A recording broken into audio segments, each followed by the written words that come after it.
अगर कोई आपसे कहे कि एक नदी है जिसका पानी छूते ही आपके अच्छे कर्म खत्म हो सकते हैं, तो क्या आप उस नदी को छूने की हिम्मत करेंगे? बिहार और उत्तर प्रदेश की सीमा पर एक ऐसी नदी बहती है जिसे लोग कहते हैं इस नदी का पानी पूजा में इस्तेमाल नहीं किया जाता। इसके घाट पर शादी से पहले स्नान नहीं होता, क्योंकि मान्यता है यह नदी कर्मनाश कर देती है। आज हम जानेंगे इस नदी से जुड़ी सदियों पुरानी कहानी, डर, आस्था और सच्चाई के बीच छुपा रहस्य। कर्मनाशा नदी, श्राप, रहस्य और सच्चाई की कहानी। भारत की धरती पर बहती है एक ऐसी नदी जिसका नाम सुनते ही लोग रुक जाते हैं। कहते हैं इसका पानी छू लिया तो आपके सारे अच्छे कर्म नष्ट हो जाते हैं। बिहार और उत्तर प्रदेश की सीमा पर बहने वाली यह नदी है कर्मनाशा।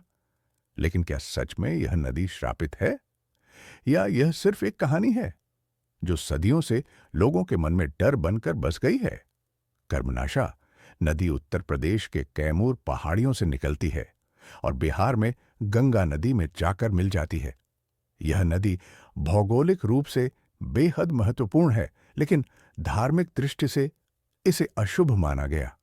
आज भी कई लोग इस नदी का पानी पीने या पूजा में इस्तेमाल करने से डरते हैं। पौराणिक कथा के अनुसार यह कहानी जुड़ी है राजा हरिश्चंद्र के पुत्र रोहिताश्व से। कहा जाता है कि रोहिताश्व ने कठोर तपस्या की। उनकी तपस्या इतनी शक्तिशाली हो गई कि देवता भी चिंतित हो उठे। एक ऋषि ने क्रोधित होकर उन्हें श्राप दिया, तुम्हारे तप का सारा पुण्य नष्ट हो जाएगा। कहते हैं उसी श्राप की अग्नि से जो ऊर्जा निकली वह एक नदी के रूप में बहने लगी।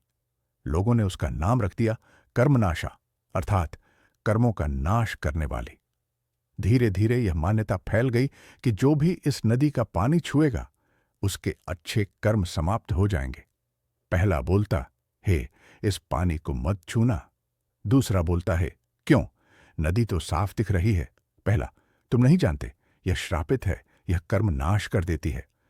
गांवों में आज भी बुजुर्ग यही कहानी सुनाते हैं। कई लोग नदी पार करते समय जूते उतार लेते हैं ताकि सीधे पानी का संपर्क न हो। कुछ लोग इसे सिर्फ एक अंधविश्वास मानते हैं, लेकिन कई परिवार आज भी इस डर को सच मानते हैं। इतिहासकारों का मानना है कि कर्मनाशा नाम का संबंध संभवतः किसी प्राचीन सामाजिक या धार्मिक संघर्ष से रहा होगा। संभव है कि किसी समय इस नदी के आसपास महामारी फैली हो और लोगों ने इसे श्राप से जोड़ दिया हो। धीरे धीरे यह कथा परंपरा बन गई और डर पीढ़ी दर पीढ़ी चलता गया। लेकिन क्या विज्ञान भी इस बात को मानता है? वैज्ञानिकों के अनुसार कर्मनाशा नदी के पानी में ऐसा कुछ भी नहीं है जो कर्म नाश कर दे।